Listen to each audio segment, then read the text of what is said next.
ఒక అందమైన అడవిలో అన్ని జంతువులు సంతోషంగా కలసికట్టుగా జీవించేవి. ఒక రోజు పల్లి అనే రంగురంగుల పిట్ట అడవి మధ్యలో ఉన్న పెద్ద వృక్షంపై కూర్చొని అన్నది, మిత్రులారా, మన అందరి ప్రతిభను చూపించడానికి ఒక గొప్ప ప్రదర్శన చేస్తాం.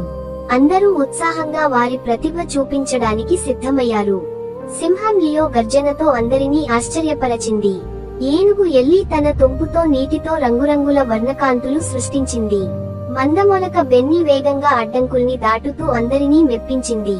కొండముచ్చు మినా వంతెనల మీద అద్భుతమైన చలనం చేసింది. రాత్రి చివరగా మినుగురుల మొలక ఫ్లికర్ తన కాంతులతో అందరినీ మైమరపింపజేసింది. చివరగా గుడ్లగూబ ఓలివర్ అన్నాడు, ఈ ప్రదర్శనలో విజేత మనమందరం. స్నేహం, ఐక్యతే నిజమైన విజయం. నైతికం, ప్రతి ఒక్కరికి ప్రత్యేక ప్రతిభ ఉంటుంది. మనం కలిసి ఉంటే అద్భుతాలను సృష్టించగలము.